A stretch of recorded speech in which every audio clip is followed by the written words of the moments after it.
passar então à exposição da palavra. Convido os irmãos a abrirem comigo em Lucas, capítulo 2.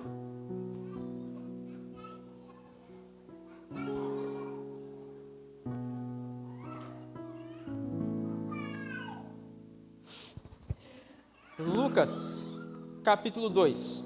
Nós iniciamos no início de dezembro a nossa série de Natal, Canções do Advento. Nós passeamos por algumas canções no Evangelho de Lucas, vimos o Cântico de Maria, meditamos no Cântico de Zacarias.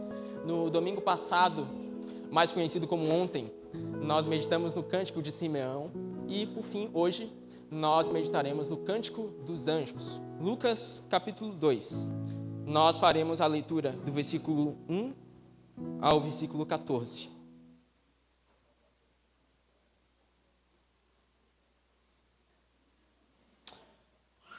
Diz assim a palavra de Deus: Naqueles dias foi publicado um decreto de César Augusto, convocando toda a população do império para recensear-se. O primeiro recenseamento foi feito quando Quirino era governador da Síria. Todos iam alistar-se, cada um à sua própria cidade. José também saiu da Galiléia, da cidade de Nazaré, e foi para a Judéia, até a cidade de Davi, chamada Belém, por ser ele da casa e família de Davi, a fim de alistar-se com Maria, sua esposa, que estava grávida. E aconteceu que, estando eles ali, chegou o tempo de ela ter a criança. Então Maria deu à luz o seu filho primogênito, enfaixou o menino e o deitou numa manjedoura, porque não havia lugar para eles na hospedaria. Havia naquela mesma região pastores que viviam nos campos e guardavam os seus rebanhos durante as vigílias da noite. E um anjo do Senhor desceu aonde eles estavam, e a glória do Senhor brilhou ao redor deles, e ficaram tomados de grande temor. O anjo, porém, lhes disse: Não tenham medo. Estou aqui para lhes trazer boa nova de grande alegria, que será para todo o povo. É que hoje, na cidade de Davi, lhes nasceu o Salvador, que é Cristo, o Senhor. E isso servirá a vocês de sinal. Vocês encontrarão uma criança envolta em faixas e deitada em manjedoura. E de repente apareceu com um anjo uma multidão do exército celestial, louvando a Deus e dizendo: Glória a Deus nas maiores alturas e paz na terra entre os homens a quem Ele quer bem. Até aí a leitura da palavra de Deus. Vamos orar mais uma vez? Senhor, estamos diante da Tua palavra. Estamos no momento mais importante do nosso culto e te pedimos, fala aos nossos corações. Nos ajuda a entendermos precisamente o que o Senhor pretende comunicar ao seu povo. Que nada, que não a Sua palavra, seja proclamado. Portanto, ajuda-nos, desperta-nos e glorifica o Teu nome. Em nome do Senhor Jesus. Amém. Irmãos, nós vivemos em tempos de guerra ou em tempos de paz? Basta nós olharmos ao redor para a nossa realidade aqui no Brasil e nos compararmos, por exemplo, com países do Oriente Médio e nós concluiremos que, bom, nós não vivemos numa realidade onde vemos mísseis cruzando os céus ou tanques de guerra andando pelas ruas, nem mesmo sangue vertido nas calçadas. Então, comparado com certas realidades que nós vemos mundo afora, nós poderíamos rapidamente concluir: nós vivemos tempos de paz. Mas será mesmo que nós vivemos tempos de paz? Porque mesmo nos países desenvolvidos de primeiro mundo, que não é o nosso caso, mas mesmo nesses países com elevado desenvolvimento tecnológico e com progresso exponencial ano após ano, parece que as pessoas vivem com cada vez mais conflito e perturbação dentro de si. E por mais que não haja fogo cruzando os céus ou sangue pela calçada, parece que existe uma perturbação, uma guerra, um conflito cada vez mais pungente dentro dos nossos corações. Na nossa realidade, isso não é diferente também.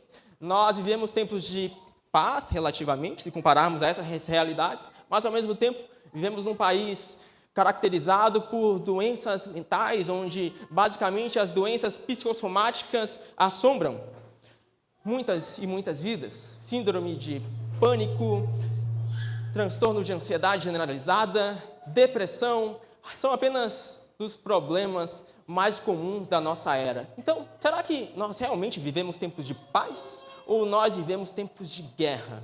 O que caracteriza a nossa era? O que caracteriza o nosso tempo? Nós vivemos, de fato, um tempo de paz ou um tempo de guerra? Bem, em Lucas 2, tratava-se de um tempo bastante especial. Tratava-se ali de um tempo onde a paz aparentemente reinava em todo o império. Quando Lucas 2 foi escrito, a Pax Romana fluía em todo o Império Romano e em todos aqueles que eram súditos daquele império.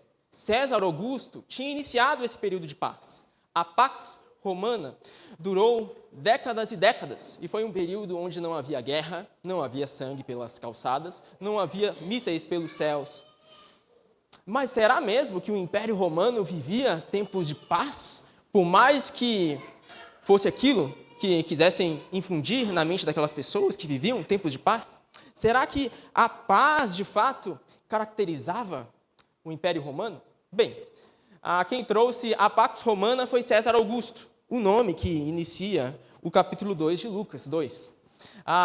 Nós vemos no versículo 1 que naqueles dias foi publicado um decreto de César Augusto, convocando toda a população do império para recensear-se.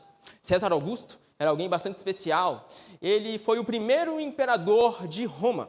Antes dele, Roma não era um império ainda, era um governo, sim, muito bem organizado, mas ainda assim não um império. Júlio César foi o governador que veio antes dele, e após ele, César Augusto foi o primeiro imperador de Roma. Júlio César escolheu a dedo o seu sucessor. Júlio César deixou com que todos os seus bens fossem legados após sua morte a César Augusto. E César Augusto sequer era seu filho. César Augusto era o seu neto-sobrinho. E ele deixou tudo para César Augusto. Porque César Augusto nasceu num berço de ouro. César Augusto nasceu aclamado desde pequenino. César Augusto era benquisto desde os seus primeiros dias de vida. Claramente podia-se ver César Augusto saindo pelas ruas e ser aclamado pelas multidões. Ele nasceu no berço de ouro. Ele nasceu cheio de glória. Ele nasceu aclamado por todos com glória, com fama, com poder. César Augusto nasceu com um cetro em uma mão e uma espada na outra. Ele nasceu para assumir o trono. Ele nasceu com a coroa quase em sua cabeça. César Augusto foi alguém que nasceu para ser um rei. E, é claro, quando César Augusto ele convoca um censo para todo o império, aquilo incomoda muito o povo de Israel. Porque era assustador um recenseamento. Era assustador para o povo de Israel saber que eles participariam de um censo. Um censo nada mais é do que a contabilização de todos os cidadãos do império. Então, assim que o israelita ele participava do censo, ele estava reconhecendo que ele era um escravo do Império Romano. Aquilo era profundamente doloroso para qualquer cidadão israelita. Qualquer cidadão israelita que se lembrasse das promessas de Deus, de que Deus escolheu aquele povo, de que Deus escolheu Israel para ser luz para as nações, de que Deus escolheu Israel para ser useiro e não escravo de outros impérios. Aquilo era doloroso. Participar desse recenseamento convocado por César Augusto era profundamente doloroso para Israel, para qualquer um israelita fiel. Mas eles eram obrigados a participar desse recenseamento. Afinal, se não participassem, sofriam sanções das mais diversas, políticas e econômicas. Então, todo israelita comum, inclusive José, ele participava também do recenseamento. E nós vemos que José participou. José era um israelita comum, um israelita que não tinha nada de especial, um carpinteiro que não nasceu num berço de ouro, mas era um israelita como qualquer outro.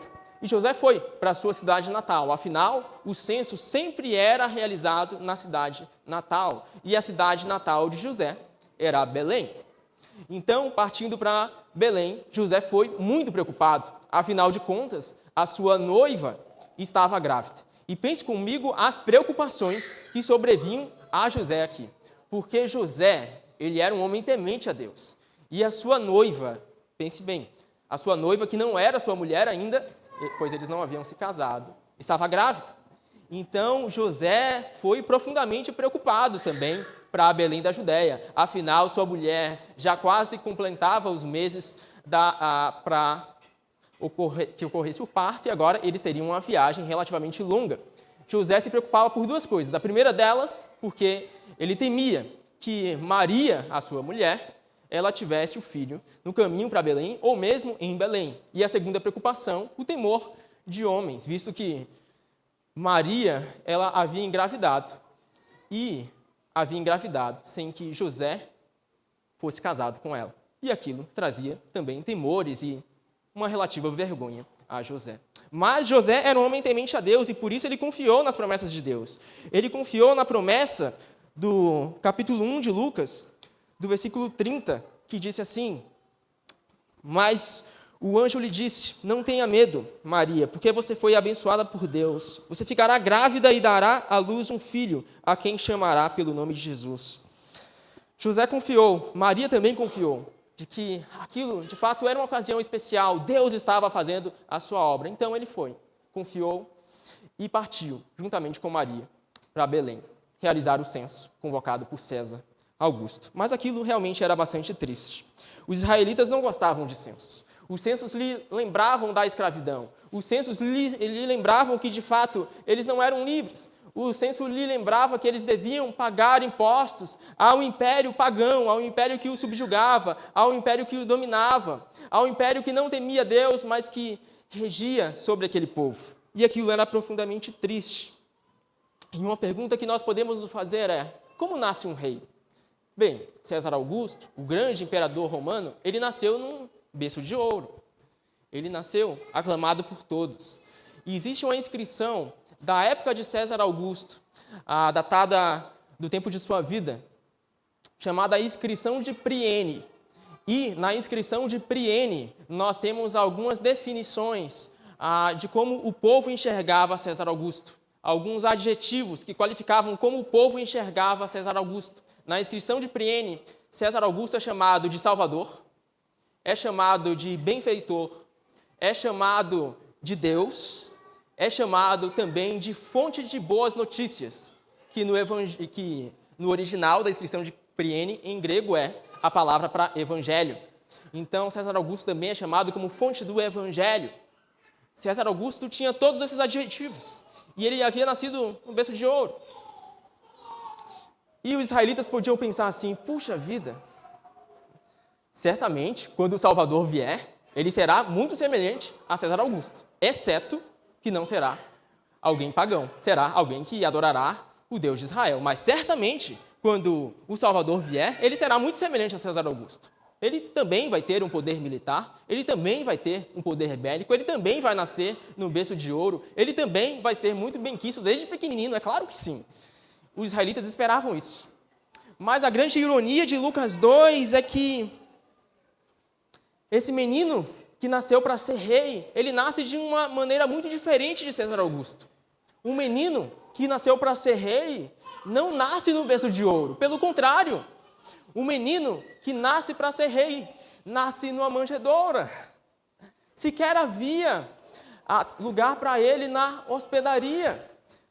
E os temores de José e de Maria se cumpriram um a um, pois, de fato, recentemente José e Maria tinham chegado em Belém, e então chega o momento do menino nascer. Então José corre desesperado à busca de um lugar onde repousar, para que Maria então possa ter um parto, no mínimo, digno.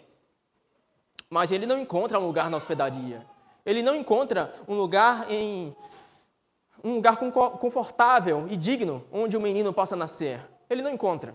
Pelo contrário, encontra muito possivelmente a parte de baixo de uma hospedaria, onde normalmente ficavam os animais, e o menino nasce ali, muito possivelmente na parte de baixo dessa hospedaria. E ali havia uma manjedoura, que possivelmente era a coisa mais confortável que havia naquele local, e o menino é posto sobre esta manjedoura. Como nasce um rei? Num berço de ouro? Ou numa manjedoura? Como nasce o rei de todo o universo? Ele nasce com um cetro em suas mãos? Ou nasce humilde como servo? Quem é o verdadeiro Salvador? César Augusto, com todo o poder militar e bélico? Ou o Jesus, que nasce em Belém da Judéia, sem que haja espaço para ele? Deus parece virar todas as coisas de ponta cabeça. Deus parece, de fato, inverter o mundo de ponta cabeça com a vinda de Jesus. Pois aquilo que Israel esperava acontece justamente pelo contrário. O Messias não vem com poder militar. O Messias não vem com um cetro em suas mãos. O Messias não vem se manifestando já cheio de glória e de majestade, não. Mas ele vem humilde. como um servo. E mesmo sendo Deus, ele abre mão de ser reconhecido com toda a glória como César Augusto. De modo que em Filipenses, capítulo 2, versículo 5, nós lemos as seguintes palavras: tenham entre vocês o mesmo modo de pensar de Cristo Jesus, que mesmo existindo na forma de Deus, não considerou ser igual a Deus, algo que deveria ser retido a qualquer custo. Pelo contrário, ele se esvaziou, assumindo a forma de servo, tornando-se semelhante aos seres humanos. Assim, o Cristo veio. E veja, não era assim que os israelitas esperavam a vinda da paz. Na verdade, os israelitas esperavam que a paz viesse com grande glória. Mas aquele que continha toda a paz veio humilde como servo.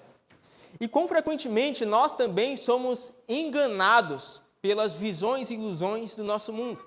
Nós pensamos que a paz pode estar em bens materiais, nós pensamos que a paz pode ser encontrada nas riquezas, nós pensamos que a paz ela pode ser encontrada naquilo que pode ser conquistado pela força do nosso braço, nós pensamos que a paz pode ser alcançada por alguma promoção que nós possamos ter ou por algo que possamos ser.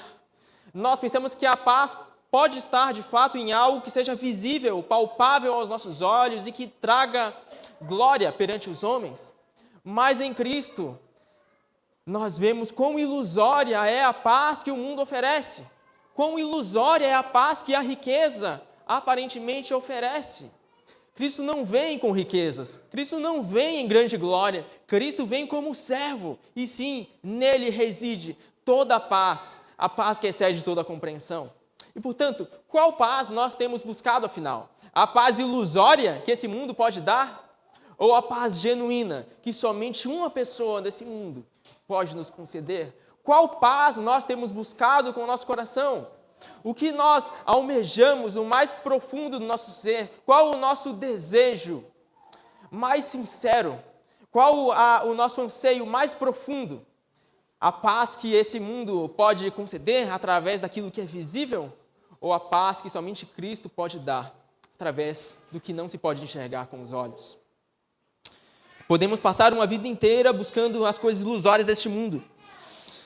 Contudo, frequentemente, Deus se manifesta das maneiras mais improváveis, das maneiras mais impensadas, como estava fazendo naquele momento, numa manjedoura. Numa manjedoura, nós temos aquele que detém a paz. Numa manjedoura, num lugar tão desprezível, nós temos aquele que tem o mundo em suas mãos, aquele que criou todas as coisas. Portanto, o que nós temos buscado? Nós temos vivido somente à luz daquilo que se pode enxergar com os olhos, ou temos andado também pela fé. Mas fato é que, através de Cristo, Deus está cumprindo o seu plano a ser executado na vida de pecadores tão vis. Talvez você possa pensar que nós somos totalmente indignos de conquistar ou de ter paz. E é verdade, nós somos totalmente indignos de ter paz com Deus. Nós olhamos para o menino na manjedoura e vemos que, de fato, nós não merecíamos que um Deus tão grande assim enviasse o seu próprio Filho para nos alcançar e nos trazer a paz. Nós não merecíamos. Mas o plano eterno de Deus é alcançar precisamente pessoas improváveis. Nós vimos isso na primeira mensagem dessa série com o Cântico de Maria. Maria era uma pessoa improvável. Ela não era ninguém demais, ela não tinha nada especial. Mas ela foi escolhida por Deus e ela confiou no Senhor com o seu coração, mesmo em meio à sua insignificância. E Deus lhe concedeu a paz que excede toda compreensão. Nós vimos, na segunda mensagem dessa série, Zacarias, que também não era nada demais, era um sacerdote desprezado, não era nenhum sacerdote importante, era alguém desprezível, mas Deus o escolheu para ser pai daquele que precederia o Messias. E Deus lhe concedeu a paz que excede toda a compreensão. Nós vimos ontem, Simeão também não era ninguém significante, mas ele confiou que Deus cumpriria a sua promessa e ele teve o privilégio de pegar o Messias prometido em seu colo. E bem, os pastores que são mencionados no versículo 8 também não eram ninguém demais. Na verdade, os pastores que são mencionados aqui no versículo 8 eram extremamente desprezíveis. Na sociedade de Israel, pastores que cuidavam de rebanhos eram conhecidos como causadores de confusão. Essa é a verdade. E nós vemos no versículo 8, Deus se manifestar também a esses pastores. Vamos ler. Havia naquela mesma região pastores que viviam nos campos e guardavam os seus rebanhos durante as vigílias da noite. E um anjo do Senhor desceu aonde eles estavam, e a glória do Senhor brilhou ao redor deles, e ficaram tomados de grande temor. Veja, Deus resolve se manifestar a esses pastores. Não porque eles tivessem algo de especial, não porque eles fossem algo demais, não porque eles tivessem algo a conceder, mas porque Deus os escolheu para manifestar a sua glória. Então, Deus os visita e envia um anjo que lhes traz uma excelente notícia. E naqueles momentos, aqueles pastores muito provavelmente ficam muito assustados, afinal, eles eram conhecidos como causadores de confusão. Então, o que um anjo faria vindo visitar um pastor? Muito possivelmente eles pensaram que aquele anjo viria com péssimas notícias. Mas o mais extraordinário de tudo é que o anjo vem com boas notícias. As boas notícias do versículo 10, que diz: o anjo, porém, lhes disse: não tenham medo, estou aqui para lhes trazer boa nova de grande alegria, que será para todo o povo. É que hoje, na cidade de Davi, lhes nasceu o Salvador, que é Cristo, o Senhor. E isso servirá a vocês de sinal. Vocês encontrarão uma criança envolta em faixas e deitada em manjedoura. Por quê? Deus resolve se manifestar dessa maneira. Por quê? Não aparecer a pessoas mais importantes. Por quê? Não aparecer a pessoas que têm pelo menos um nome no império para que possam divulgar mais facilmente a mensagem desse Jesus. Por quê? Justamente a pastores, a pessoas que eram conhecidas como causadoras de confusão. Por quê? Há pessoas tão desprezíveis assim. Irmãos, o plano eterno de Deus é alcançar o coração de pessoas desprezíveis, que nada são. Foi justamente para pessoas assim, que nada são, que Cristo veio e se fez homem.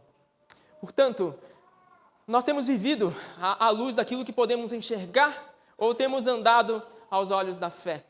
Muitas vezes, nós olhamos demais para as coisas que podem se ver com os próprios olhos, andamos cheios de orgulho em nossos corações, julgando apenas a aparência exterior das coisas, desprezando o nosso próximo apenas por uma visão exterior de quem ele é.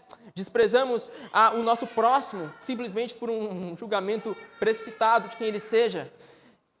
E nós, muitas vezes, nos esquecemos que Cristo veio justamente para alcançar pessoas que são desprezíveis, pessoas que são miseráveis, pessoas que não são nada nem ninguém, mas que em Deus podem ter tudo e desfrutar da paz que excede toda a compreensão. Portanto, como tem andado a nossa visão, talvez nós também pensemos que somos insignificantes. E de fato nós somos. Não existe nada digno dentro de nós para que Cristo venha e nos alcance. Mas não é a respeito da nossa significância, não é a respeito de algo que acha dentro de nós, não é a respeito de algo que possamos fazer, mas é a respeito da graça soberana de Deus que nos alcança e nos redime. Portanto, temos olhado para nós mesmos ou olhado para Cristo, que veio para nos alcançar em meio à nossa insignificância. Temos olhado para nós mesmos ou para o Cristo, que veio para nos tirar do nosso desprezo e nos dar a sua paz, mesmo apesar do caos que nós muitas vezes enfrentamos dentro de nós. Talvez hoje tudo pareça bem na sua vida e outras pessoas possam olhar e dizer: nossa, como a vida dessa pessoa está indo bem. E nós vivemos, de fato, em um mundo de muitas ilusões. Nós vivemos no mundo da tecnologia, da rede social, então nós postamos tudo lá. E olhando um feed de notícias, nós pensamos rapidamente que a vida de uma pessoa está perfeita, claro. Nós postamos tudo o que ocorre de bom lá. E quão ilusório são as redes sociais também. Quão ilusório é a perspectiva que nós vivemos de somente olhar a aparência exterior das coisas. Nós nos importamos demais com o que os outros estão pensando a respeito de nós. Nós, muitas vezes, nos preocupamos demais em transmitir uma aparência exterior para o nosso próximo, para que sejamos bem-quistos, bem vistos, e assim por diante. Mas como está o nosso interior? Como está dentro de nós? Pois talvez todos ao seu redor digam que você vive em paz, em alegria, mas você, olhando para si agora, perceba que existe um caos enorme dentro de você. Uma guerra enorme dentro de você. Por mais que aparentemente pareça haver paz aos olhos das pessoas. Mas a você, e para você, existe esperança. Pois Cristo veio para nos alcançar em meio às nossas perturbações. Cristo veio para nos redimir em meio à nossa insignificância. Cristo veio para nos mostrar, em meio ao nosso temor de homens, em meio às nossas preocupações com as aparências, essas coisas que nada importam. O Rei de todo o universo, o Criador que não se pode conter, ele nasceu, não no berço de ouro, mas numa manjedoura. O Criador das estrelas, do Sol, das galáxias e dos superaglomerados delas, ele veio e nasceu e foi embalado por uma pecadora. Ele veio e cresceu, ralou os joelhos para nos salvar. Ele veio, cresceu como um menino qualquer, andando pelas ruas e aprendendo da profissão de seu pai enquanto crescia, para nos dar vida. Ele veio para nos tirar em meio às nossas perturbações e insignificância e nos dar a paz que excede toda a compreensão.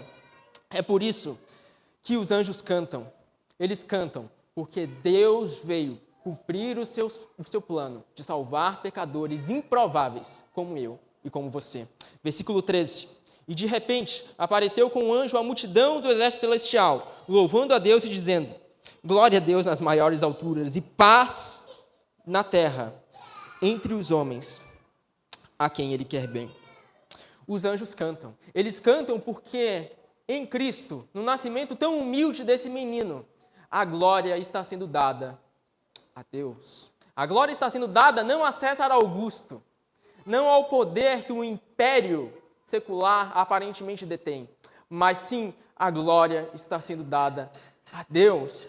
Pois, se você parar para pensar, quando César Augusto assina o censo, que é mencionado no versículo 1 de Lucas 2, ele está assinando também o seu decreto de morte. Ele está assinando também o fim do seu império, pois através da assinatura daquele censo, por mais triste que possa ser, Deus estava cumprindo seus planos soberanos de dar a glória a quem se deve dar glória.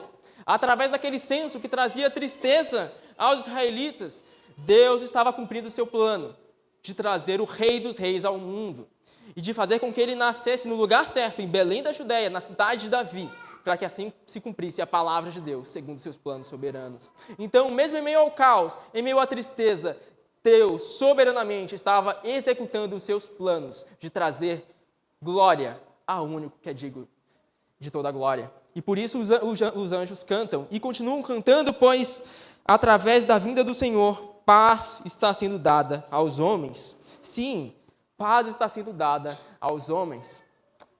Nós não merecíamos essa paz. Afinal, basta olharmos para dentro de nós e vermos o caos que existe dentro de cada um de nós. Basta que olhemos para aqueles tempos de outrora, quando andávamos sem Cristo e vimos que havia um caos ainda maior. Basta olharmos para cada um de nós e vermos o nosso estado de total corrupção. Cada um de nós. Nós não merecíamos essa paz, mas Cristo veio para nos conceder a paz. E a história não acaba numa manjedoura. Ele nos traz a paz porque Ele vai adiante e morre numa cruz. Ele vai adiante, entrega o seu sangue para nos purificar de nossos pecados. Ele entrega o seu sangue para que nós, criaturas das trevas, possamos ser feitos filhos da luz. E a história também não acaba na cruz, pois Ele vai adiante e ressuscita. E ressuscitando, Ele vence a morte e vence também o império. Ele de uma vez por todas garante a vitória ao seu povo, pois hoje nós podemos confiar nesse Cristo. E por mais que enfrentemos tormentas neste mundo, podemos ter a certeza de que Cristo, de uma vez por todas, conquistou a vitória final. Por mais que tenhamos choro nesta vida, podemos ter a certeza de que Cristo, sim, consumou a sua boa obra. E que esse Cristo que iniciou essa boa obra, certamente vai completá-la. Em Romanos 5, versículo 1, nós lemos assim: justificados, pois, mediante a fé, temos paz com Deus, por meio do nosso Senhor Jesus Cristo. Não existe nada mais paradoxal do que pensar como nós podemos ter paz com Deus. Nós que criaturas totalmente distantes e afastadas do Deus Criador, podemos ter paz com Deus. E Deus faz isso se fazendo homem. Pois nós vemos na manjedoura não um menino qualquer, não uma criança qualquer, mas nós vemos o Deus homem, perfeitamente Deus e perfeitamente homem. A encarnação perfeita do Deus Filho para nos trazer a paz. Somente um Deus que excede toda a compreensão pode fazer isso. Somente um Deus que excede todo o entendimento pode fazer essa obra. Somente um Deus que é muito maior do que nós podemos imaginar pode fazer uma obra assim, tão grande, para nos dar a paz e justificar hoje os nossos corações pela graça que há em Jesus Cristo. E a grande boa notícia do Natal é que Deus, a quem se deve toda a glória, Ele nos quer bem. É assim que a canção dos anjos termina. Paz na terra, entre os homens, a quem Ele quer bem. E é incrível que Deus, de fato, nos queira bem, pois Ele não nos precisava querer bem. Deus é o Criador de todas as coisas, que tem o mundo em suas mãos, Ele poderia simplesmente destruir. Mas, de um modo que nós não compreendemos, Ele nos quer bem. E nós, muitas vezes, nos esquecemos que Deus nos quer bem. E porque nós nos esquecemos que Deus nos quer bem, nós ficamos frequentemente ansiosos quando perturbações abatem a nossa alma. Nós ficamos temerosos quando temores abatem o nosso coração. Porque em meio às lágrimas é muito fácil se esquecer de que Deus de fato nos quer bem. Mas a boa notícia do Natal é que Cristo veio.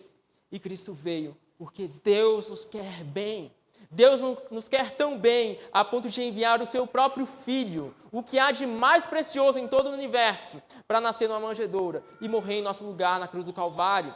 Deus nos quer tão bem a ponto de imputar todo o castigo que nós merecíamos sobre o Cristo, o seu próprio Filho, o que há de mais precioso em todo o universo. Deus nos quer tão bem, de modo a imputar tudo aquilo que nós merecíamos levar sobre a pessoa do seu próprio Filho.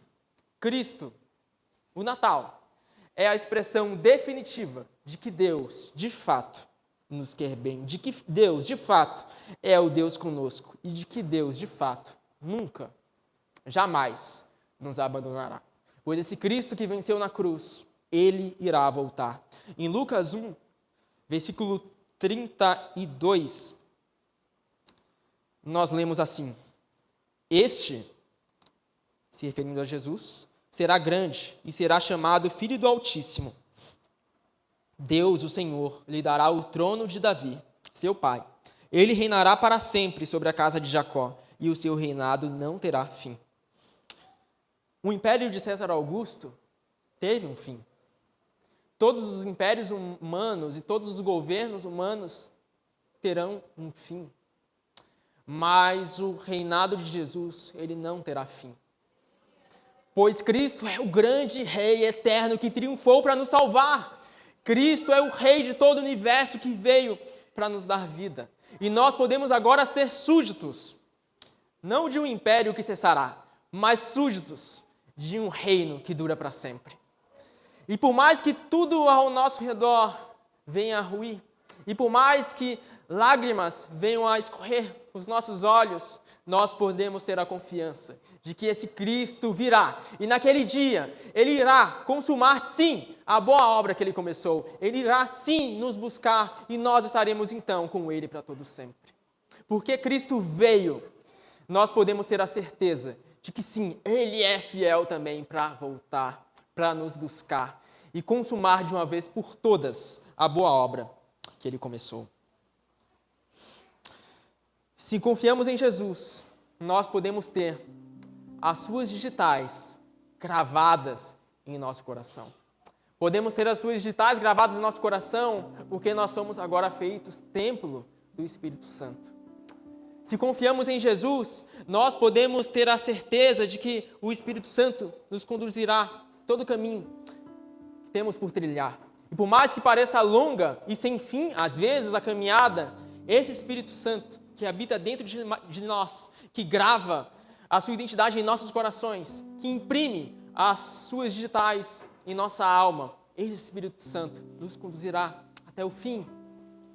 E naquele dia, enfim, quando nós estivermos com Cristo, nós poderemos olhar para trás e ver que mesmo nos momentos de tormenta e de dor, Deus terá feito cooperar para o nosso bem, para o bem daqueles que o amam. Talvez você ande frustrado com o que esse mundo pode conceder.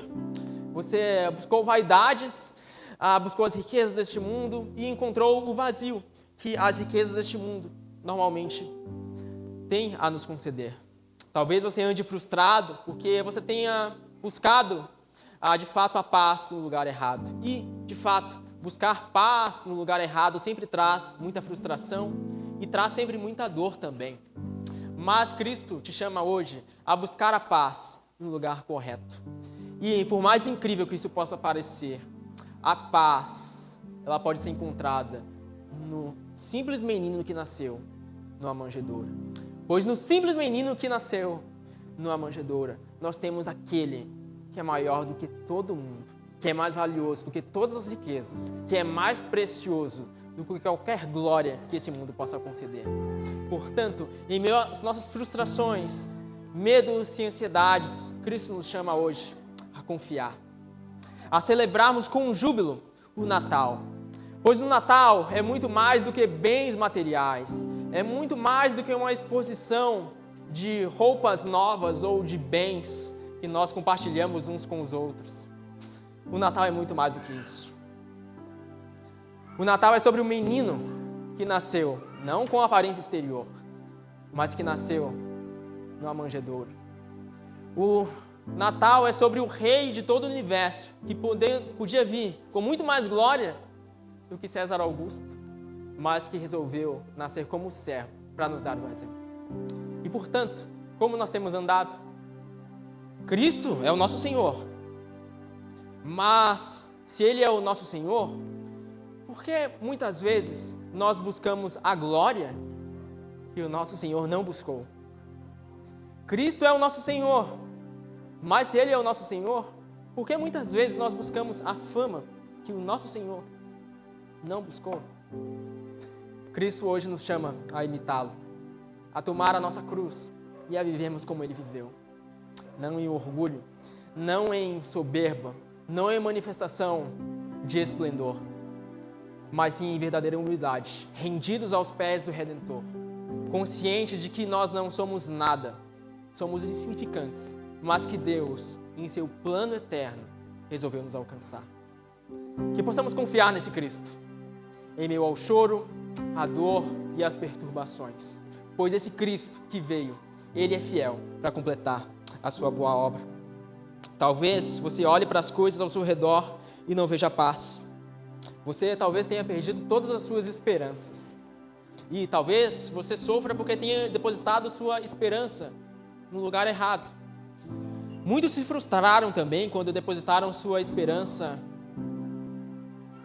em César Augusto. Muitos se frustraram quando depositaram sua esperança no império secular. Mas Cristo hoje te chama a colocar a esperança, não neste mundo, não nos governantes deste mundo, mas no verdadeiro Rei de todo o universo, que tem o mundo em suas mãos. Portanto, onde está a nossa confiança? Onde estiver a nossa confiança, aí também estará a nossa paz. E aí também veremos se essa paz será, no fim, ilusória ou real. E a paz real definitivamente só pode ser encontrada numa pessoa nesse mundo. E essa pessoa não é César Augusto. Que as canções do Advento, elas nos encorajem. Nos encorajem a vivermos, não buscando coisas grandes e elevadas para nós mesmos, mas vivermos sim, rendidos aos pés de um Redentor tão valioso. Que possamos cantar como Maria cantou, cantar como Zacarias cantou, cantar como Simeão cantou e os anjos cantaram. E, se os anjos cantaram, por que nós também não cantaríamos? Que possamos celebrar com um júbilo o Redentor, que enviou o seu próprio Filho para nos salvar e nos dar vida. Amém? Vamos orar? Eu te convido a se colocar de pé para orarmos juntos.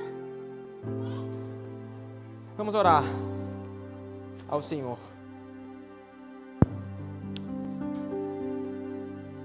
Senhor, quão ilusório é a paz que esse mundo pode dar. Nos perdoa quando buscamos paz no lugar errado. Nos perdoa quando nós buscamos coisas elevadas para nós mesmos e deixamos de olhar para Cristo, que sendo Deus se fez servo. Nos ajuda a andarmos segundo Cristo andou, e não conforme este mundo nos convoca a andar. Nos ajuda a de fato caminharmos olhando para a cruz, olharmos para o Senhor. Nos ajuda assim a confiarmos de que o Senhor vai completar a boa obra, pois Cristo não somente veio e nasceu numa manjedoura, esse Cristo também virá mais uma vez para nos resgatar. Portanto, que em Ti esteja a nossa confiança, em Ti esteja a nossa esperança, para que assim não sejamos levados pelas perturbações da vida, mas que sim sejamos tomados pela paz do Senhor, que excede toda a compreensão. E assim, mesmo em meio às lágrimas, possamos celebrar com júbilo da bondade e da misericórdia do Senhor, com toda a nossa vida e com toda a nossa alma. Recebe o nosso louvor e a nossa adoração. Que a nossa vida seja um ato de verdadeira adoração ao seu santo nome. No nome de Cristo. Amém e amém.